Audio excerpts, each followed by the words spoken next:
Hello, welcome everyone to our final webinar Wednesday for the 2021 Lean In and Learn. I appreciate everybody who's here and who's been here all month, whether this is your first or your millionth time with us. I appreciate you choosing to be here because it means there's other things that are likely piling up or other things that need done. So we want to be sure that you're leaving with information that you can take and use directly. Dr. Megan Miller is a BCBAD, and she's the founder of the DoBetter Collective. If you've been really kind of accessing content about behavior analysis, and you've heard folks say hashtag do better, that really came from Megan. I think started in 2019. Is that right, Megan? 2018. 2018. Okay. And it has really grown for a variety of reasons. And I think it was one of the first that I'm aware of really concentrated efforts of community care, really putting a lot of content, quality content out there for folks at no charge who could then access it later if you needed the CEUs. And then of course there was a fee associated. And so that idea of community care is something that Megan and I share. I really enjoy Megan personally and professionally, and I so appreciate your willingness to share your knowledge and expertise with us here tonight. And I'll hand it over to you. Thank you, Becca. Thank you so much for putting this together. This is such a wonderful opportunity for the RVTs and other line direct care staff in our field. I'm Dr. Megan Miller, and as Becca was putting in the chat the link about the native land, it reminded me I'm really not consistent with this. So it was a good reminder. Thankfully, here I live in Florida and I'm from Ohio. If anyone wants to know what that accent is, no one else talks like me in there. So I don't know why I talk like this, but so anyway, this is a land acknowledgement statement that the University of South Florida, St. Petersburg campus has, and that's where I live. So it says the University of South Florida, St. Petersburg campus wishes to acknowledge and honor the indigenous communities who lived and took stewardship of this land. The university recognizes that this campus was built on the indigenous homelands and resources of the Seminole, Miccosukee, and Tocobaga people, as well as their ancestors going back over 10,000 years. We acknowledge the painful history of genocide and forced removal from their territory, and we honor and respect the many diverse indigenous people still connected to this land on which we gather. This is a call for all of us to commit to continuing to learn how to be better stewards of the land we inhabit. This land acknowledgement was created with input from the Seminole Tribe of Florida. And then they have a link to the Seminole Tribe that I can't put because I'm reading off my phone. But for those of you who don't know, in Florida, there's the Seminole Tribe is very interconnected and really actually well treated, unlike in other states. There's other places where the tribes aren't necessarily held in such high respect and they don't have as much interaction with things. So I just wanted to go ahead and read that since we're talking about indigenous people and Thanksgiving and those types of things before we get started. So like seeing where everyone's from, I've seen some Wisconsin. Yeah, Wisconsin, live in Austin, Texas. Yeah. So I don't know. People think I'm from Wisconsin or Michigan or Minnesota or Canada, but I'm from Cleveland, Ohio. So tonight, what we're going to talk about is the 5 commitments for effective and humane service delivery. And this is kind of a mashup presentation. One of the big areas of focus for me has for the last 10 years been how do we provide interventions that don't make use of extinction. And I have a lot of content on that, but I also have started infusing some other things as well. So I sort of blended the two together for tonight. As Becca knows, I talk a lot, so I'm hoping to keep it to the 45 minutes. So the first thing I wanted to interrupt, just so you know, almost nobody has kept it to the 45 minutes. And I think that for me has been, not only I am the same way, but that for me is IOA that I have selected or that we have selected and that the folks who have accepted are so passionate about this shit. And that is, that's everything. So, we've got plenty of time. There's no CEs awarded, which is the nice part. So folks can leave if they need to early. And again, it'll be recorded. So speak on it, Dr. Miller. All right. So I am coming to you all today from the past, the present, and the future.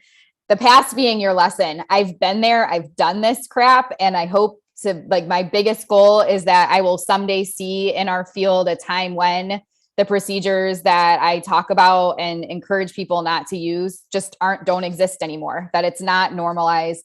And I don't have to give these presentations. Like, everyone's just being humane.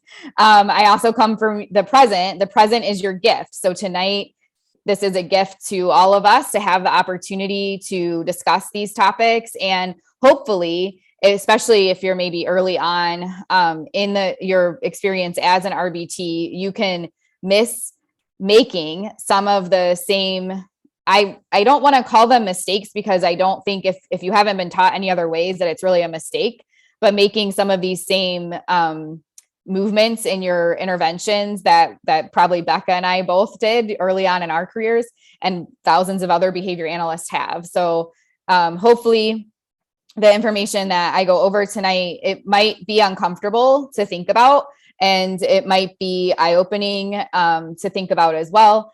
But I hope that we will leave with the future, and this is your motivation. So when you see the information presented tonight, you can take it, reflect on it, think about, even though you're not the one designing the interventions, what can you do with this information? How can you advocate for your clients and the humane service delivery that they deserve, and work with your supervisors to develop better practices?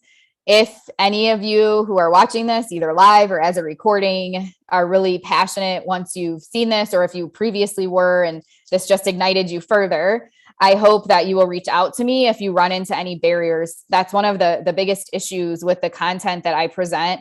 I constantly have either BCBAs or RBTs, parents, contacting me and saying, yes, I'm trying to do the things that you've been talking about, but the person that's in charge won't let me and says we have to use hands-on procedures. And there's nothing in the literature at all, period, that says we need to use hands-on procedures. So the people that say those things are saying it from a place of their own history and their own reinforcement for doing it that way. It's not something that has to be done. So I wanted to start with a couple of quotes. This first one, it says, in a world of algorithms, hashtags, and followers, know the true importance of human connection.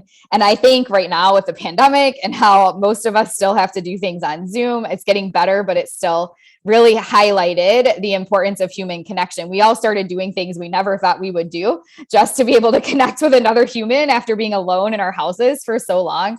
And when we think about the interventions we're providing, that should be the main focus. Like, how are we engaging in human connection with the people that we're providing services to? Well, how do we define connection? This isn't, a behavior analytic definition, but I really like it. So this next quote says, a connection is the energy that exists between two people when they feel seen, heard, and valued, when they can give and receive without judgment, and when they derive sustenance and strength from the relationship. So when we talk tonight, I really want you thinking about what types of connections are you forming with your clients, with your coworkers, with your supervisors. How do you help people feel seen, heard, and valued, and that you're doing things without judgment, and giving them an opportunity to derive sustenance and strength from the relationship? Unfortunately, there's quite a lot of situations that happen right now where people are saying they don't feel seen, heard, and valued by our field, whether it's RBTs saying that about the people supervising them, whether it's clients, past clients, current clients, people that don't even receive services but see what we do, who don't feel seen, heard, and valued either. So this is an area of growth for our field that we really need to make sure we're getting back to. How are we connecting? Science is amazing. Science is wonderful. We can do both. We can be scientific and develop connection. So we're going to talk about that a little bit more in the slides coming up. These next two quotes are from two autistic adults, and I want to highlight these. I'm sure there's plenty more out there, but these were two that really hit for me when I read them. So this one is from Matthew Dix, and it's from Memoirs of an Imaginary Friend. And it says, you have to be the bravest person in the world to go out every day being yourself when no one likes who you are. And that just breaks my heart to read. to think about the intervention that I used to provide. So remember, I'm coming to you from the past. The intervention I used to provide that was so focused on normalizing and creating humans who were just like their peers, and what message that was sending to those clients. No one likes who you are. Nope, you can't stim like that. No, you can't play with these toys like that. No, you can't talk like that. Constantly just following them around and changing everything that they were drawn to, taking away all of those things. I know for this presentation, we're talking with RBTs, and it may seem like, well, I don't design the intervention, but you all are the ones who are like the backbone of our field. And the more we can motivate and help y'all understand these concepts and really come together and speak up and speak out against the use of different procedures like extinction, blind application. It's not that it can't ever be used, but also like things that tend to normalize our clients instead of really acknowledging who they are and helping them navigate this world, not completely change who they are.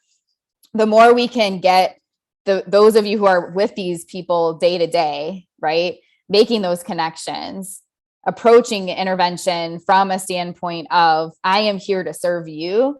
I value you. I've got you. And when the supervisors have differing opinions on that, it's awkward, it's uncomfortable. But the more people are standing up against some of the things that have just been trends in our field, the faster we'll see growth and change in these areas.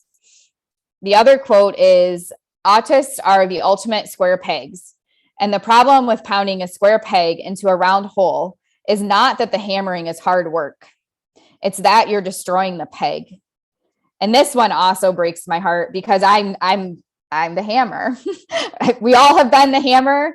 I hope I'm not the hammer as much now as I used to be, but I definitely used to take pride in how hard my job was. And I would have like bruises on my arms, and I would be like, look how, badass I am because I, do this work day in and day out. Again, looking at only my perspective and not thinking about this human that I'm working with. Like, what kind of situation am I creating for this person that they're putting handprint bruises on my arm, right?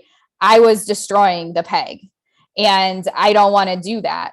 So the last 10 years, but especially the last 2 years, that's been my big focus, is how can we take the perspective of our clients and really look at setting them up for success and using procedures that are humane and ethical, so that we're not sitting here complaining about the hammering being hard work and they're not pegs being destroyed.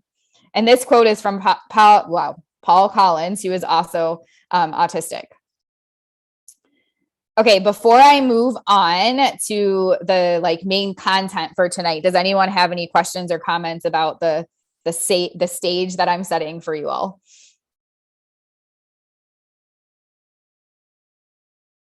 All right. So we're going to do an activity. So this one is pretty fun. It's building a relationship. And what we're going to do is, when I tell you to, if you're comfortable, you'll close your eyes. Don't do it yet, though. Let me explain what I want you to do in this exercise. So I want you to picture a time with a current or past client when you were having fun and building a relationship with them. You'll let the activity play out in front of you, and I want you to focus on what emotions are you and the client feeling in the activity. So as you watch this imagery play out, how do those people feel that you're watching? And what is the energy level like in the activity? I did not put these animations in here, and they're really weird. Sorry. How do you physiologically feel in the activity? So as you're watching yourself engage with this client, how is that physiologically feeling for you? And then I also want you to notice in this moment right now, with your eyes closed, as you watch the activity play out, what emotions you're feeling, physiologically, how you're feeling. How is your heart beating? How does the rest of your body feel? So I'm going to go ahead and have you close your eyes, and I'll remind you what to do, and then I'll stop talking for a little bit so you can just watch it play out. So go ahead and close your eyes if you're comfortable with it.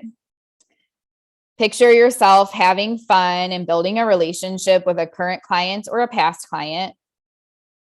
Any fun activity that y'all have done together in the past. As you watch yourselves engaging with one another, I want you to notice what emotions you and the client are feeling in the activity. Notice what the energy level is like in the activity. Notice how you physiologically feel in the activity. And then I also want you to notice in this moment right now, as you're watching yourself and your client engage in this fun activity, what emotions you're feeling right here, right now. Physiologically, how you're feeling right now. How is your heart beating? How do other parts of your body feel? And I'm going to go ahead and stop talking for a little bit to let you watch it play out and continue to notice those things.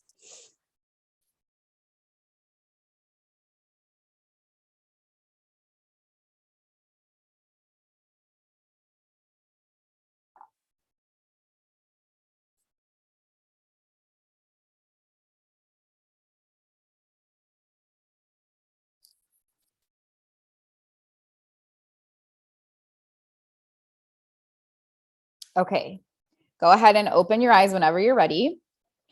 And then the really fun part of this activity is for anyone who's comfortable, if you could just type in the chat, you could type what you were playing, you could type what emotions you were seeing, what energy you were seeing, physiological feelings, but all within the activity or what you were feeling right now as you were watching that play out.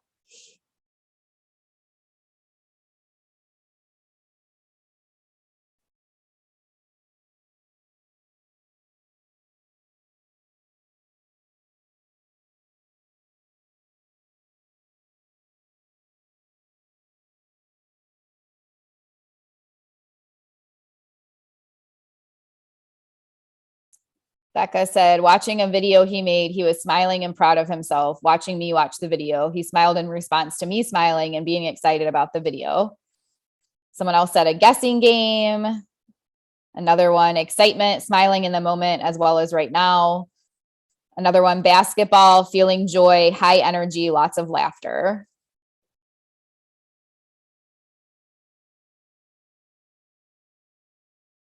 I saw one person say they're smiling in the moment right now. If anyone else wants to put like how you felt doing the activity, that would be great. We were doing a stackable, the first toy my kiddo has ever played with at school. I am super excited and he is concentrating. It's a big deal to me. He is just focusing on stacking them correctly.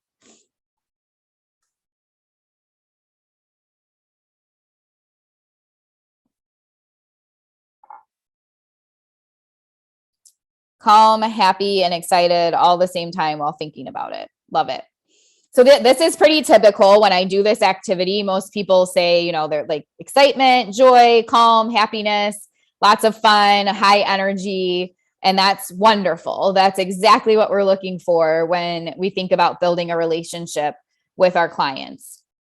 The next activity we're going to do is a little bit different. And I have had some people say if they have like a history of trauma and or if they've received behavior analytic services before, they've been asked to use escape extinction, that this activity can bring up a lot of emotion for them. So if that's an area that might be difficult for you, you can go ahead and mute me for a minute. And then I'll change the slide when I'm done. So when you see the slide change, you can unmute the audio. But I'll go ahead and explain the activity to you. So now we're going to do a teaching imagery. So again, same thing. When I tell you to, you'll close your eyes. We're going to pretend like I'm your supervisor. And just as a disclaimer, I would never tell anyone to do this, but this is what I was trained to do. And again, I'm coming to you from the past and hopefully helping to make your present and future better. So I'm going to instruct you on a task with your client, and then you will picture yourself with the client. So here we go. I'm your supervisor. Hello. Today, we are going to teach our clients to follow instructions. When you join your client, I want you to present the demand to imitate clapping hands. You will follow these steps. Sit in front of your client, say, do this, and clap your hands. Immediately take your client's hands and help them clap. If the client resists you, repeat the instruction and do it again. If the client runs away, kicks you, or engages in any other attempts to leave your instruction, continue to say, do this, clap your hands, and make the client clap their hands. You are bigger than the client and you should be able to force them to clap their hands. They must learn that when the instruction is presented, they need to follow it. So I'm going to go ahead and tell you same thing as last time. When I tell you to close your eyes, you're going to focus on the same things. What emotions you and the client are feeling in the activity, what the energy level is like in the activity, and then notice in the moment what physiologically is happening in the activity. And then also notice in the moment as you watch the activity play out, what emotions you're feeling, physiologically how you're feeling, how is your heart beating, how does the rest of your body feel? Okay. So if you're comfortable, go ahead and close your eyes and start the imagery. Picture yourself walking into the room, sitting down in front of a current or past client, saying, do this, and clapping your hands, and immediately reaching to help them clap their hands, and they resist you. As you watch the imagery play out, your client never claps their hands. They may engage in various aggression. They may run away from you. Just picture what some typical things are that you've experienced in your practice. And you're going to continue to follow through with that demand of clapping hands and trying to physically make them clap their hands. As you're watching it play out, I want you to notice what emotions you and the client are feeling in the activity, what the energy level is like in the activity, how you physiologically feel in the activity. And then also notice right here in this moment right now, as you're watching this play out, what emotions you're feeling, physiologically how you're feeling, how is your heart beating, and how does the rest of your body feel? And I'm going to stop talking for a little bit so you can continue to watch your attempts to follow through on clap hands.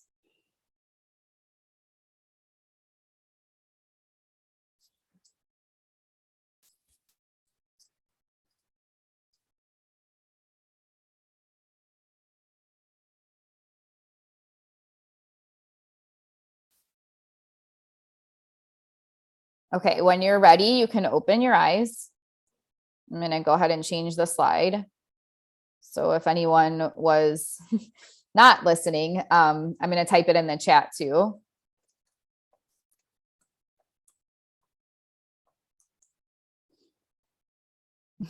So we already have some information in the chat. Feel free to share whatever you would like about that experience. One person said, first of all, this is not right. I would be stressed. The client is stressed. Such a sad situation. Unfortunately, this is what a lot of people in our field are still trained to do in providing intervention. And I get emails all the time, especially with like little ones, 2 and 3-year-olds, like people being asked to make them sit at a table for an hour or 2 at a time, which is so developmentally inappropriate for one, but then they're making them force through these different tasks. Okay, I've got, it's aversive to me and the client and makes me sick to my stomach to think about.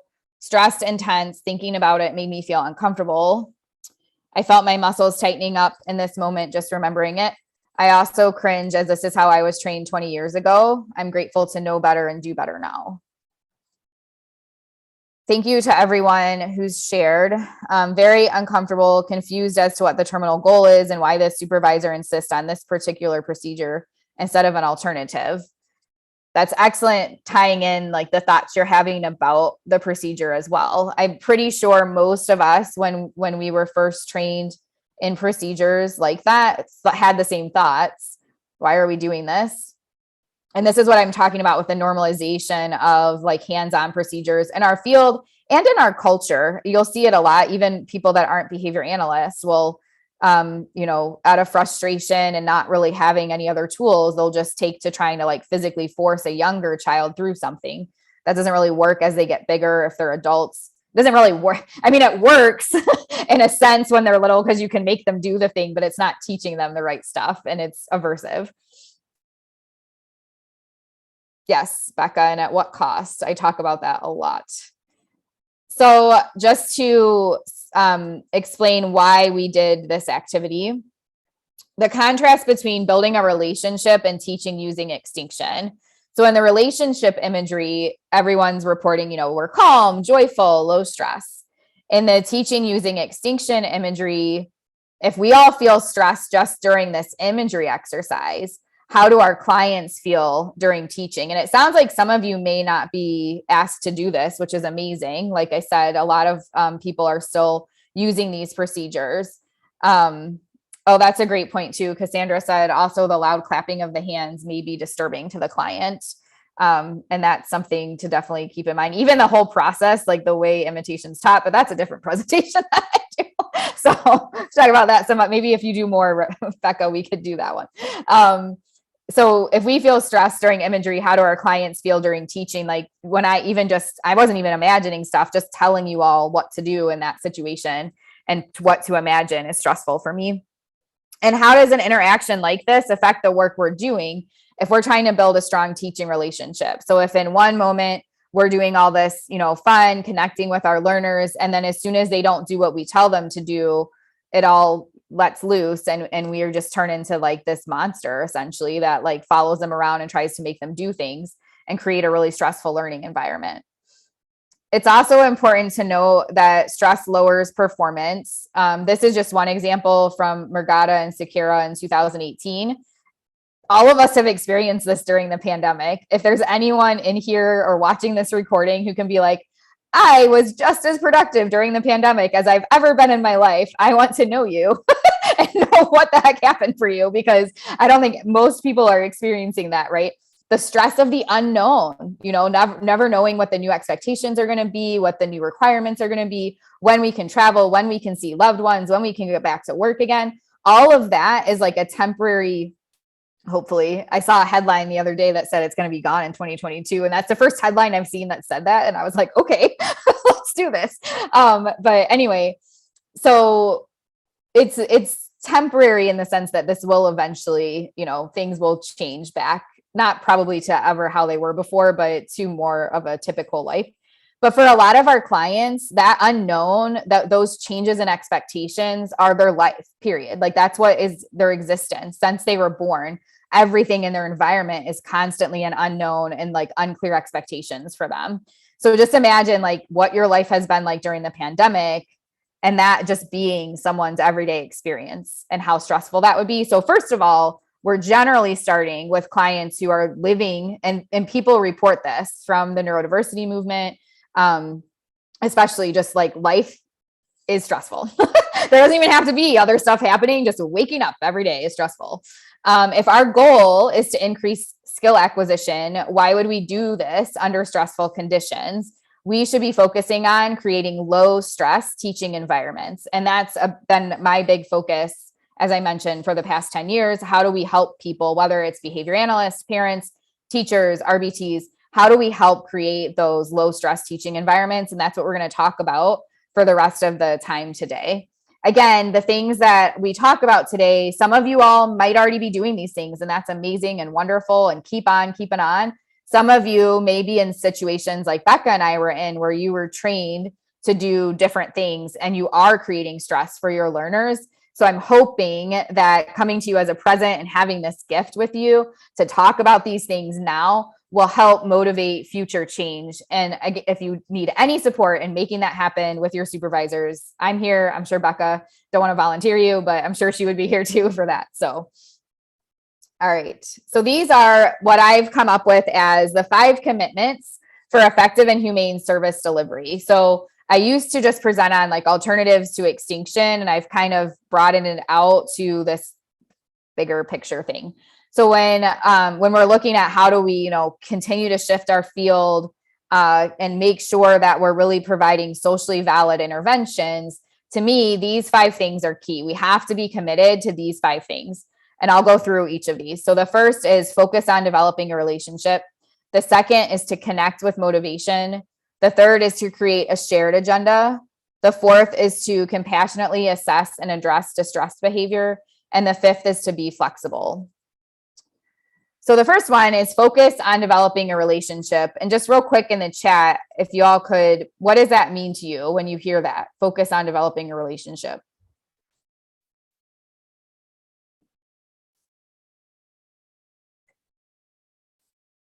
Rapport with the client.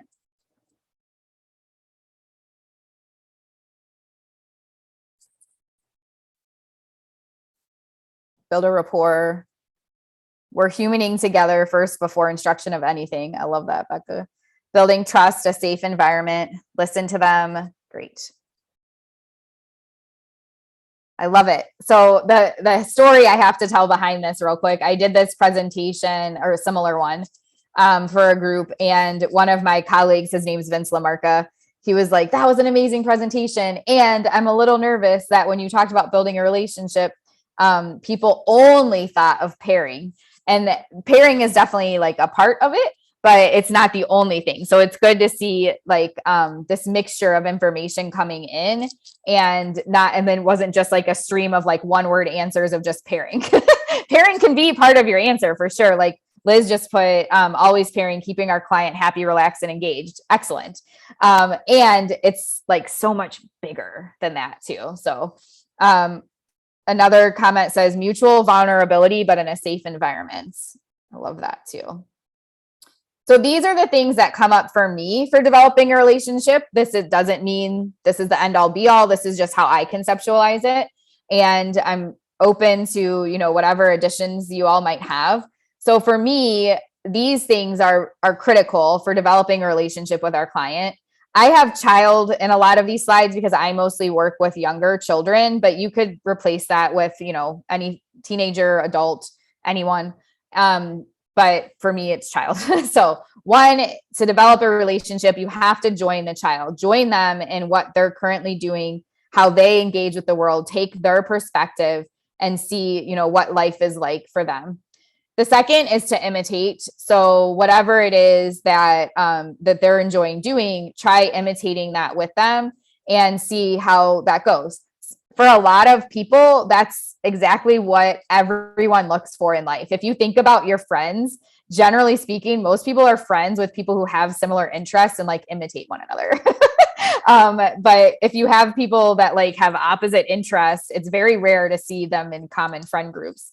But sometimes when you imitate, depending on how it's done, it can also come off almost like a mocking type thing. So just be careful with that. It's not intended in that way. It should truly be like you're observing and trying to connect with them. And imitation is one of the ways you're doing that.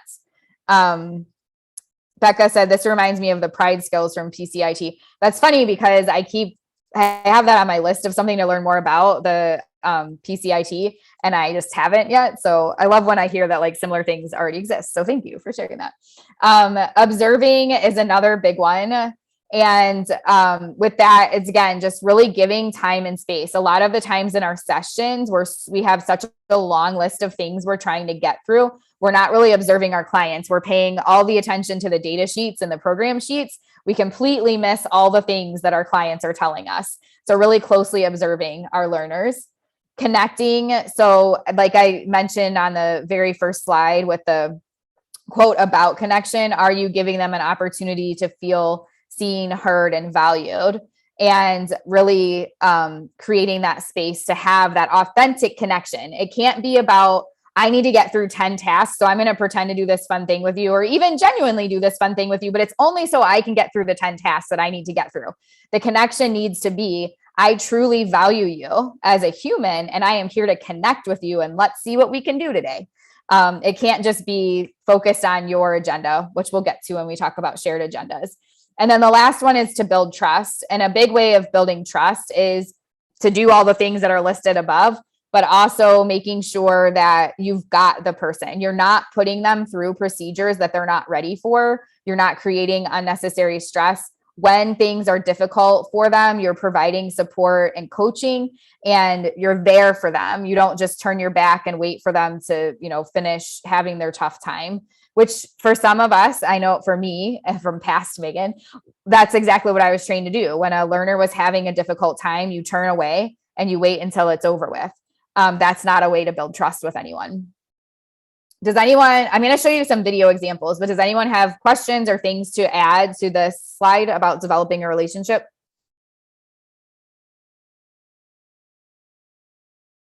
Everybody's good. Okay. I paid zero attention to the time. We have like 8 minutes left. That's great. Okay. So for We 45. have plenty of time, Megan. We're doing great. Keep going. We appreciate you, and the knowledge is so important. We're in good shape. Thanks, Becca. All right. So this is an example of connecting. This is me with when I was at Florida State. And she was my student, Claire, but I learned so much more from her than I think she learned from me, because she was like my fun, inspirational muse. Like, I don't know how to have fun. At least I didn't then. I think I do better now. But anyway, this little guy was really difficult to connect with. So we're just trying to do some engagement with him to play with this beanbag. Ready? You can take it now. Ready? 1, 2, 3, go!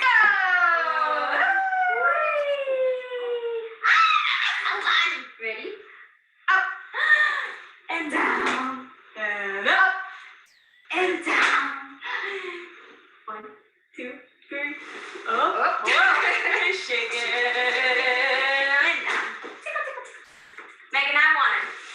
No, he's mine. No, give him back. He's mine. No. Are you done? Come on, up. You can say, all done. I'm done. Are you done? So you can see in this video, we're just trying different things with him. We're not placing any demands, putting language around stuff. So when he like sits up to be finished, we're like, oh, you're all done, and just talking about it, but still not placing any demands. With this little guy, he was really interested in phone books and logos, and like really just oblivious to our existence when we would come into the house. So even just having this 15 seconds in the beanbag was huge. The little bit of a smile we got is amazing. And eventually he did start requesting for up and down. That was his favorite part with the beanbag. It was a great workout too. I was probably the most fit I ever was in my life with this guy, because I was usually there by myself with him. So, but anyway, so that's one example of how to connect. This is an example of imitating. So watch how he basically just leads everything, and I'm imitating, but also adding some language, well, sounds.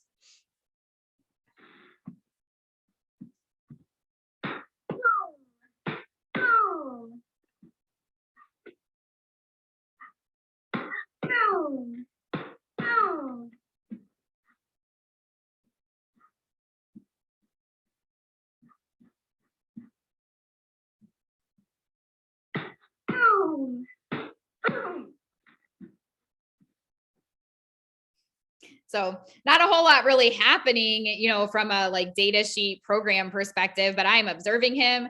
I am connected with him. We are sharing a goal around this drum and just having this active engagement with one another, which is a huge piece for a lot of the learners we work with. Just that gaze shifting and that really intensive just engagement with one another is something that needs to develop and isn't naturally developing for the clients that we serve. This next sequence of videos shows kind of the whole thing put together. So this little girl, she was like 4 or 5 when I started with her, and she basically just sat off by herself all the time. Even with mom's best attempts to engage her, she would just, again, she was like completely oblivious unless mom was like offering her food. So this was her therapist at the time. And initially the initial goal was just to join her, observe, and like walk around, do whatever she wanted to do. So one of her big like high preference things was to just pace around the house and like look at things. So you can see the therapist is going to do that in the video, and then try to put in a little bit of her own stuff too, but not too much.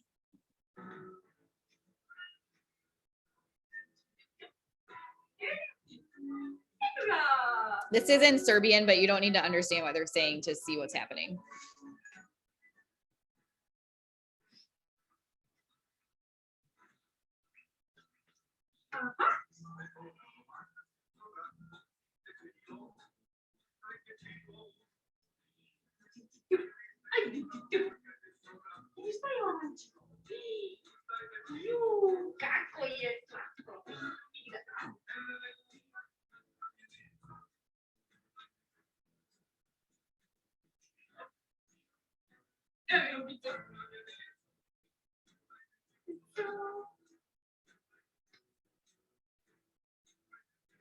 It's kind of a long video, so I'm going to pause it there. you can see even with this, with her following the child around, she's barely engaging with the adult, right? Like she gaze shifted, looked up to the adult one time, I think maybe twice.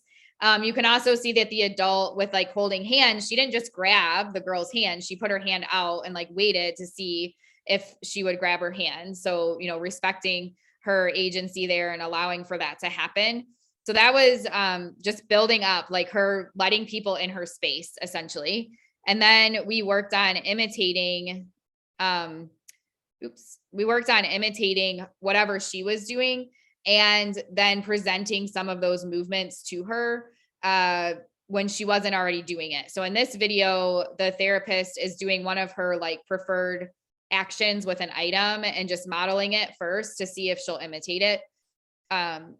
Before this, they were doing your typical imitation programs of like trying to sit at a table and saying like, do this, clap hands and stuff like that. And they'd been working on that for a few years and hadn't made any progress.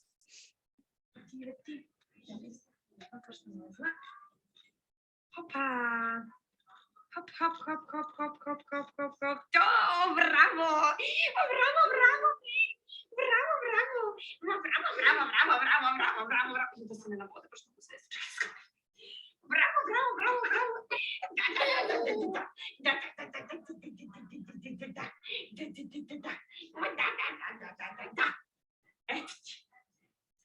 skloni svoju kosu.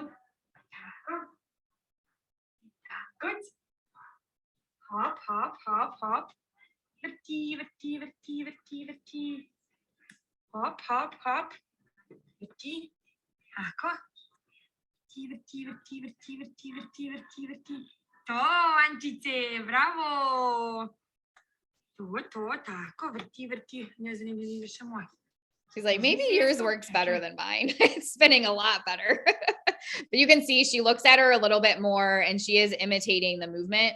And then the last step was to take something novel. So this is a ball. And she's going to present like a few demands with the ball. So they're at the point now where they started out before, the adult was just completely following her around and doing whatever she did. And now they have more of this back and forth happening.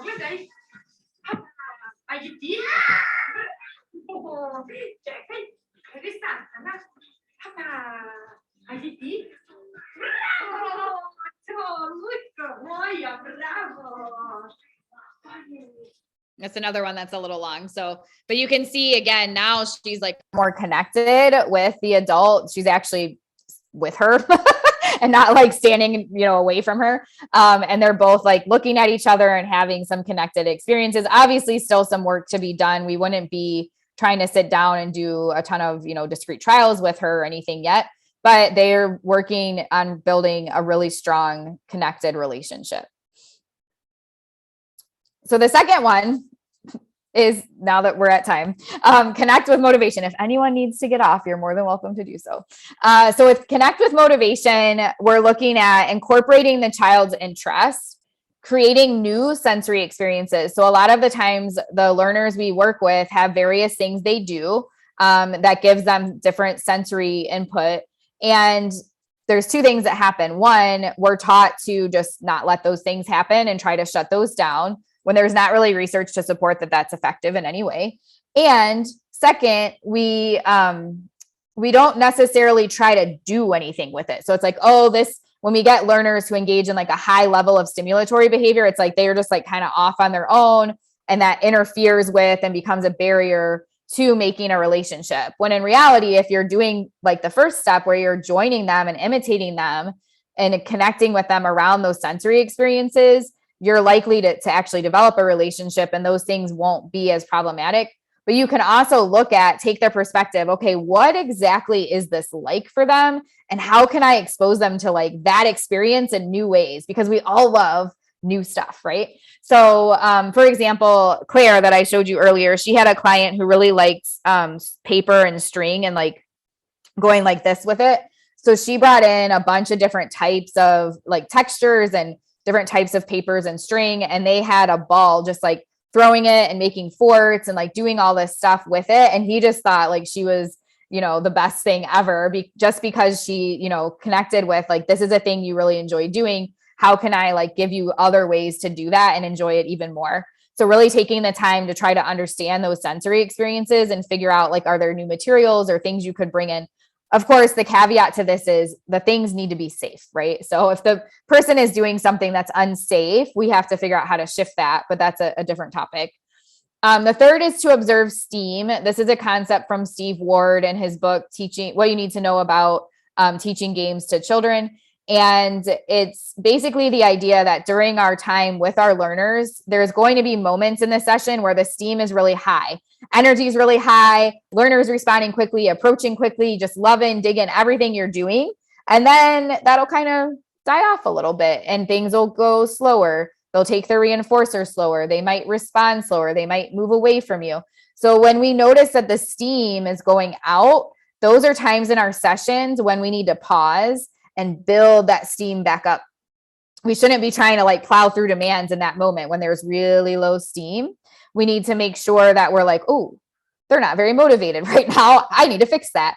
I know I have a list of 15 programs to get through, but first I need to like get them back to like a higher level of steam and energy and really get that motivation back before I try to present more demands. And I always say, if you don't have motivation, nothing else matters. So if you don't know how to connect with your learner, like what their motivations are, if you can't figure that out, if you have hard to reach learners where there's something motivates every human on this planet, it's just how hard it is to figure out sometimes or to maintain it can be difficult. And when we have learners like that, we need to be really diving in on building those moments with them. And then the programming comes later. And I know as RBTs, you don't necessarily get to choose the programming, but when you have learners that are like that, definitely standing up for them and giving feedback to your supervisors of like, hey, before we try to get through 20 programs with this kid, we probably need to build more motivation and like develop a stronger relationship first. Does anyone have questions about connecting with motivation?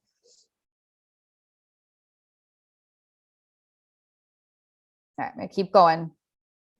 Oops, not that fast. All right, number 3 is to create a shared agenda. So this quote over here is from Janet Lansbury on RIE parenting.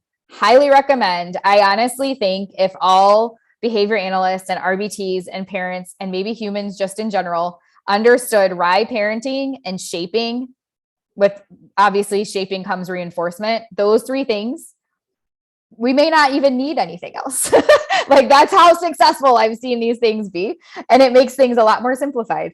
But the quote is, we perceive and acknowledge them to be unique, separate people. We enhance our awareness by observing them, allowing them the bit of space they need to show us who they are and what they need. Now, this quote is talking about babies because RIE parenting is about, from infancy on. However, again, I think if we took this quote and applied it to just interactions with humans in general, acknowledge them to be unique, separate people, observe them, allow space to see what they need, let them show us what they need. A lot of the times, again, we have so much stuff we have to get to, so much data we need to collect. We don't even give space to understand who our learners are. So let them show us what they need and then build from there. So, I'm going to go into the shared agenda piece a bit more, but I like to put this quote in here because it relates to the shared agenda piece. So for me, I've seen a few different types of agendas when I'm looking at how sessions are run or just lives are lived. There's the teacher and interventionist, the parent caregiver, the learner, and then there's the creation of the shared agenda. You pretty much can combine the teacher, interventionist, parent caregiver into one category. The agenda for them seems to be our own histories of what should be happening. So we all come into the space with like, this is what a therapy session should look like, or this is how a kid should be raised. We just have our histories. That's, they're biases that we need to make sure we're checking, but we have these things that we're like, this is how this should be done. And then of course, there's the learning goals, your checklist. That's your huge motivation. Even some companies have, they collect data and like provide reinforcement to employees around like how many programs they can get through in a session. I don't do that because again, like I'd rather have one thing done quality and like have a happy, relaxed, and engaged learner than, 50 programs that were done, but like nothing productive happened. Our agenda should be based on the current needs of the learner. Unfortunately, it often lacks context. So again, we're given these treatment plans, we're given these checklists of things we need to get through, but we're not given any sort of direction around contextual variables and how to modify what we're doing based on the context. And an example I like to give on this is from my son. I'm not much of a breakfast eater, and neither is he, but so we've had some issues around that. And his dad, like one really big thing that he wants is for him to eat breakfast. So he's like, at the time he was 4, and he hadn't slept well. And there were just some other things going on that morning. And dad comes in and he's like, okay, you need to eat this sausage. And I was just like, is now really the best time? Like, yes, it's true. He needs to eat breakfast. And he hasn't slept like well for the past 3 days. And like all these other things are happening. And now you want to push in on eating a sausage? Like, I don't think that's a good plan. Right. So again, knowing that context, right? Like we could have goals that we're working on with our learners. And there's a lot of different contextual variables happening. I call them EO presses. Dr. Hanley talks about the establishing operations for challenging behavior as well. So there's different ways to look at like knowing that whole picture and how do we address that? That's beyond this. Like we would be here for 10 hours if I talked about that tonight. So I'm just going to stop there. The learner has their own agenda. Usually it's focused around meeting basic needs. A lot of our learners don't even have their basic needs met. And that's like where they're operating from. So they're really focused on that. Usually it's based around their current motivation. What are the things that they're just like highly interested in and currently motivated by? And with some learners, it could be based around rules governing what should be happening. So I've had clients where it didn't really matter what like reinforcers I was using, how I was trying to connect with their motivation or anything like that. They had rules unknown to me what those rules were, but they were clearly following them. And if I didn't get on board with that, there were going to be some problems. So it's important to know, like if you have learners who are more what we call rule governed, where reinforcement and like prompting don't really matter, that's not even hitting for them.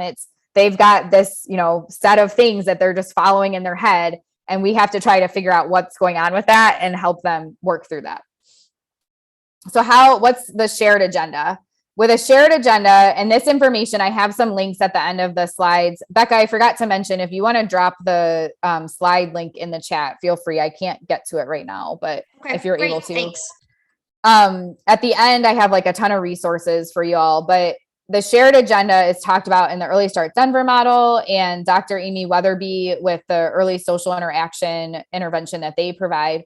And basically the idea is you're participating in an activity together around a common goal and you're sharing attention. So like the video I showed you of the little boy where we were doing the drum, we had a shared agenda at that point. One way to create a shared agenda is the Early Start Denver model. And this is geared towards birth to 5. However, this framework, I think, could be used with any age, even if you were responsible for like staff training, you're working on training like other RBTs or something. I still think you could do something like this and it would be effective. Just, it has to be adjusted to what you're teaching. But the basic setup or the basic steps are, first, you have your clear setup. So there's the beginning of the interaction, usually with a new client, when you're first developing your relationship, especially. That beginning of the interaction is child-led. You're following the child around and like just seeing what they choose to do. Then you develop a theme. So you go back and forth a few times based on whatever it was that they were interested in doing. Third, you start to bring in variations. And the purpose of the variation is to extend the activity, allow for more language to occur, increase flexibility, and maintain motivation. So for example, if you were rolling a ball back and forth as your theme, to extend that, you might bounce the ball or throw the ball. You might push it fast. You might push it slow. There's different things you can do with the ball. And all of those things would be variations and would accomplish these different goals. And then lastly, there's the closing. So as the energy of the activity dies down, as the steam starts to go away, you set the activity aside and then you start over with a new activity. And these can be based around toys, or especially for younger learners, they can be more like social based, songs and different interactions in that way. So here's a video example. This is from the Mind Institute. They have a training that they do. It's called Help is in Your Hands, that you can get like for free. You can learn more about Early Start Denver model. And this is the Vimeo link. I'm not going to show the whole video because it's kind of long, but I do want you to watch and see what was the adult's agenda and how she joined in and created a shared agenda with the child instead.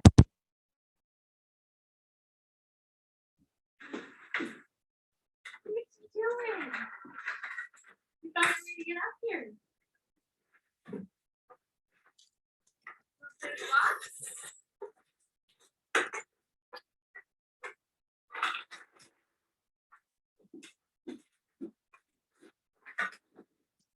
Relax. Build on top. 1, 2, 3, 4.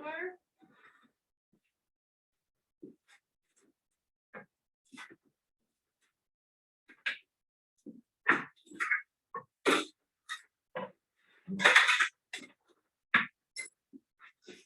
found a new toy. I found one too. Hit the drum.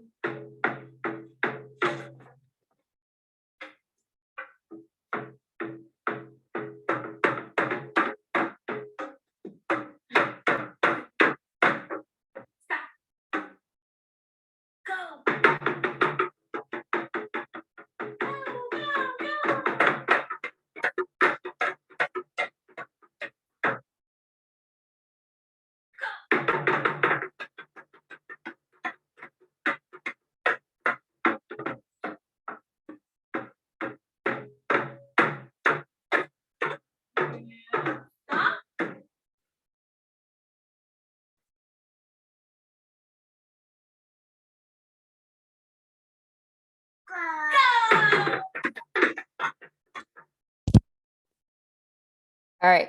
I'm going to stop it there. Again, this video is amazing. It's really long. You have the link to it in the slides, so check out the full thing.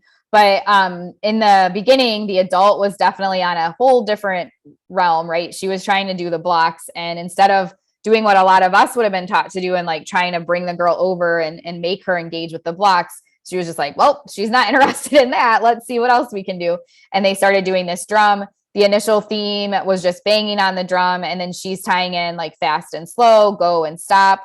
There's a lot of gaze shifting and joint attention happening. They're sharing around the drums and looking at each other. For the shared attention, having two of your material can really help create that shared attention, because for a lot of our learners, if you just have one, they might be more concerned that you're going to mess their thing up or take it from them. But if you have your own, it makes it a lot easier. And also you can model and do different things with it if you have your own version as well.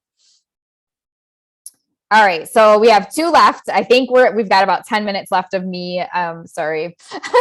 I've done this before in like a shorter period of time, but I kind of mixed 2 presentations together. So number 4 is to compassionately assess and address distressed behavior. So this one is a little bit more geared towards the supervisors, and I still wanted you all to have this information because you knowing these things can be checking to see if your supervisors are doing this. And if they're not, you can try to talk to them about it if you're able to. And if not, you can try to come to me and I'll see if I can coach you through it. So the first is when we're looking at developing behavior intervention plans, they should be comprehensive. It shouldn't just be focused on function. Just knowing the function is not sufficient for addressing a challenging behavior or distressed behavior. So we need to make sure we really understand what the skill deficits are for the learners and that we're creating fluency of the replacement behaviors. A lot of times behavior intervention plans identify a replacement behavior and it ends there. There's no programming in place to really train and teach the replacement behavior and set the learner up for success. And I'm going to show you a video example of that in a second. We also want to make sure we're using shaping. So we're looking at where the learner is currently performing and slowly building up the requirements. A lot of behavior intervention plans go from like, there's 0 things happening and they just completely change the environment and expect the learner to just magically shift. Let me tell you what, if you have a learner who's engaging in behaviors that need to be targeted for reduction because they're causing damage or interfering with safety, they have chosen that response. That response is what's accomplished things for them. If we all of a sudden just say, well, you're no longer going to obtain, whatever reinforcers for those things, what's the likelihood that they're just all of a sudden going to be like, oh, well, I should do this pro-social safe thing instead? No, they're going to up the ante and go to more intensive, dangerous things, right? That's where, for whatever reason, the world is leading them. So we have to make sure that we're setting up our plans, that we're being successful in identifying where they're currently performing and just requiring a little bit more, and we're providing support for that. And then lastly, we need to make sure we're building emotional regulation skills. A lot of our clients, it's part of the existence of the behaviors that need to be targeted for reduction, is they haven't learned how to deal with the emotions that they're feeling. And that's a typical part of development. Like my kid's 5.5 right now, and things he knew before, he's all of a sudden struggling with again because of the way development happens. It's great times, let me tell you. So, but we don't really give that opportunity to our learners. It's in a lot of cases, we're not taught how to develop anything around emotional regulation. And thankfully, there's a ton of resources out there now for that. So hopefully more and more programs are incorporating that. So I have a couple of video examples relating to these. Oh, first, before we do that, I did also want to mention when we're looking at replacements, a lot of the learners I've worked with really love dramatic reactions. So what I mean by this is like they'll engage in, dangerous responses to get that reaction from people in the environment. Like, no, how dare you, and like that kind of thing. Or like they play chase and they just really love, they'll elope and try to get away from people, and they just love that interaction. So if you have learners that are like that, these are some things I would recommend doing. Try to give non-contingent access to appropriate dramatic reactions anytime, right? So they're about to do an activity and you might be like, there's no way you're going to be able to do all of these cards today. Get out of here. And then they give a correct answer and you're like, oh, what? I cannot believe you did that. That is amazing. How did you do that? And you just have this like huge reaction. For learners who tend to seek that out in ways that are like negative or whatever, they're looking for that drama. You have to tie that in as much as possible to help meet that need for them. Don't You Dare is a good a game that you can play to do that. So like, don't you dare touch my nose. And then they touch your nose and you're like, what? And you just, tickle them or whatever for touching your nose. There's also the Don't Touch the Button books and similar books like that. There's like a pigeon one, and there's the monster at the end of this book from Sesame Street. Any of those sort of like drama books too can be really fun for learners who like dramatic reactions. And then I already kind of said this, but having those exaggerated responses when they do things that are pro-social and appropriate, safer, really making sure they're getting a ton of like big dramatic reactions for that, so that when their motivation's there for them, those are the types of things they engage in. Video examples. This is me having a dramatic reaction with my son. I've loved parenting him. He does not respond to your typical things that like a kid would respond to. One time I had a momster moment and yelled at him, and he was just laughing at me when he was like 3. And I was like, do you like it when mommy yells? And he was like, yes. I was like, well, at least you're telling me this. So from birth, I've known he's a kid. He loves the fight and the battle and like all that kind of stuff. So I have to figure out all the time, how can I infuse this drama in a fun way so that he doesn't seek it out in other ways?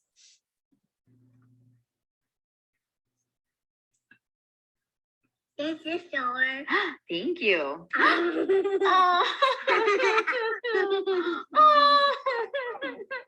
bet. Oh, thank you. Yum, yum, yum, yum. I got one. Yay! Yum, yum, yum, yum, yum, yum, yum, yum, yum. It's so yummy. Okay. My turn? Okay. Hold on. You can say it's mine, Yeah. and I There you go. This is for you. And mine. My turn. Your turn. This is yours.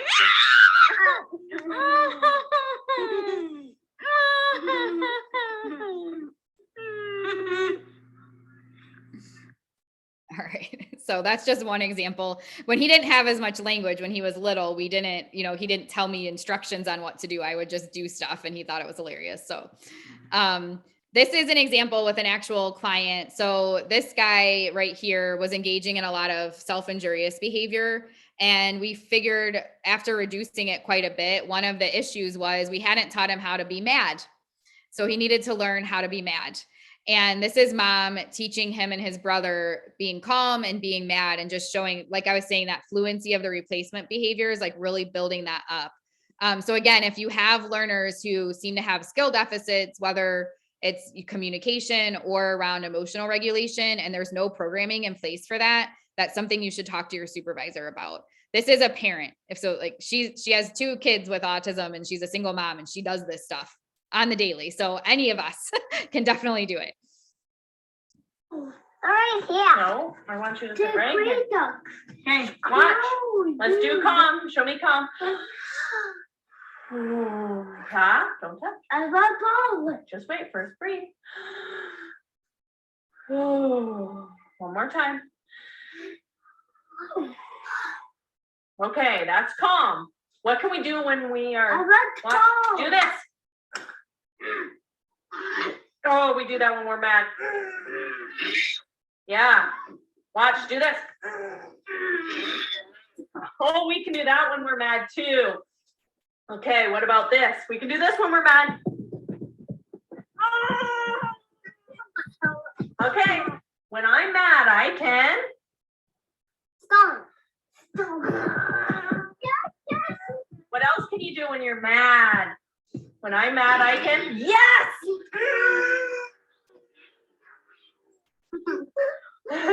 When I'm mad, I can. And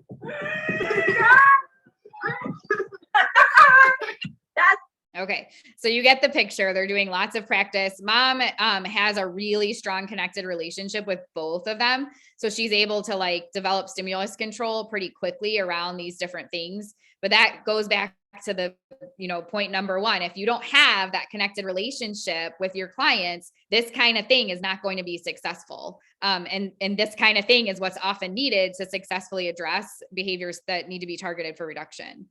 So I'm going to show you the video. This video is with the actual thing that was upsetting him. So we weren't trying to be mean or anything, but he has a brother and he goes out in the community. And so he has to give up toys sometimes. So mom presents some practice with him of being mad.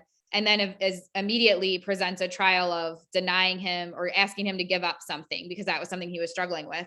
And then she coaches him through what to do to help break that chain. So instead of banging his head, he engages in the mad response. when you're feeling so mad, what else can you do? What about with your hands? What else can you do when you're so mad? And then, yeah, and stomp. You can do those things when you're so mad. Oh, no. Okay, give octopus. Okay. Yeah, give octopus. So if you're so mad, you can do this.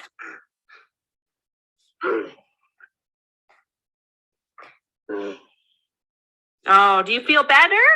Better. Here's octopus.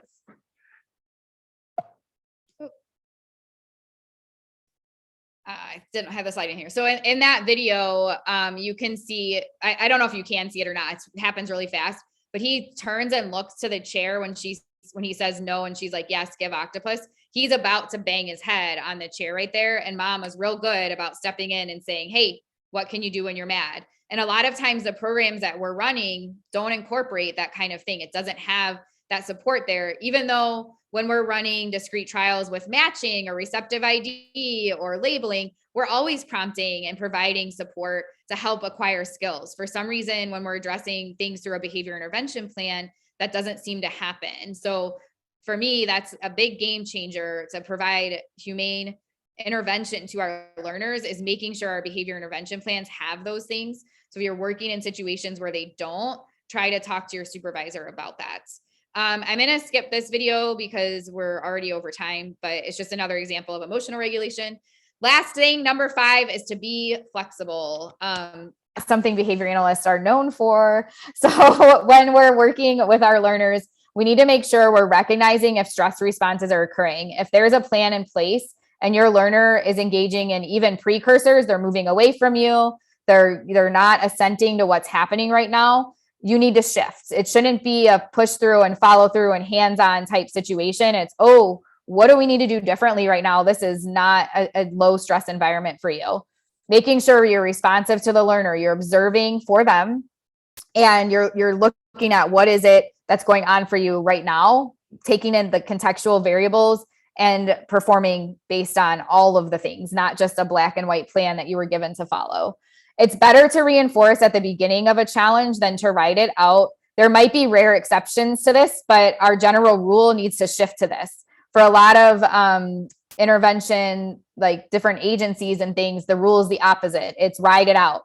It's, make that extinction burst happen. They need to learn, blah, blah, blah.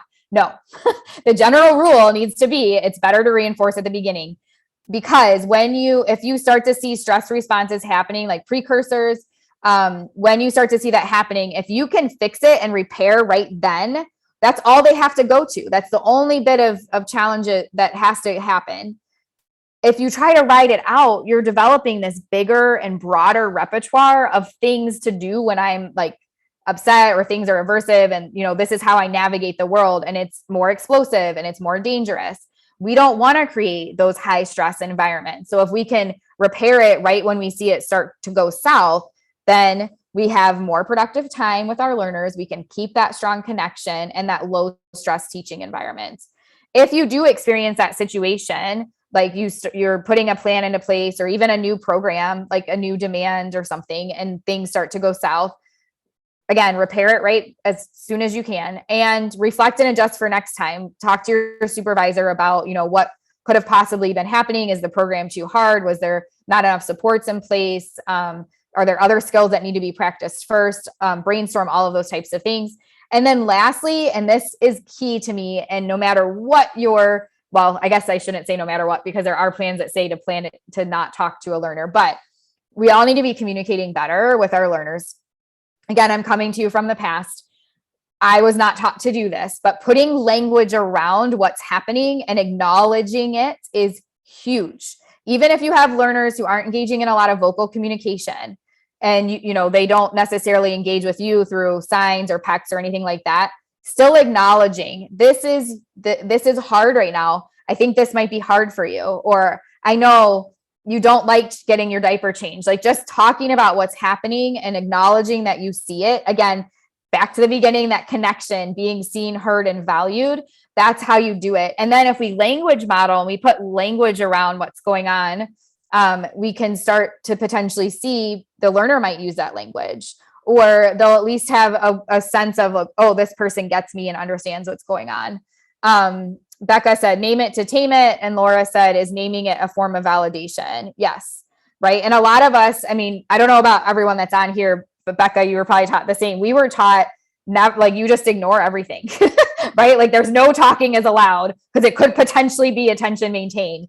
And acknowledging a human and putting language around what's happening for them has nothing to do with an attention function. Like if that's the level that a person is going to get attention, there's so much more that needs to be worked on. So, Becca said, I didn't get that as much. Well, that's good, because mine was definitely the cold, turn away as soon as they start to do something that's not acceptable. So I had one last video and stuff, but again, I'm way over. So I'm just going to skip to the end. So this is me. If you have questions, this is my email address. Feel free to ask me about the Do Better Scholars program. It's a free program we have for students of behavior analysis. And I know not everyone is a student, but if you are, feel free to email me about that and I can give you more information. And thank you, Becca, so much. Hey, we should be happy that I kept it under 2 hours. Megan, I so appreciate all of the information. I see Mitzi asking about the watching the videos. We are working on getting them uploaded. I think I've shared before, and you probably know if you've been here over the last month, tech is not my jam. Luckily, it is my brother-in-law's, and so he will be working on it, hopefully in the next week or so. I'm going to go ahead and stop the recording. Just to let you know, Mitzi, some of the videos are on YouTube or Vimeo, and I included links. Others, well, the ones that are with my clients, I don't like have, those posted anywhere. So if you need to see a whole video, feel free to reach out to me via email, and I have permission. I have a way to share it where it's like a view only file that you could see.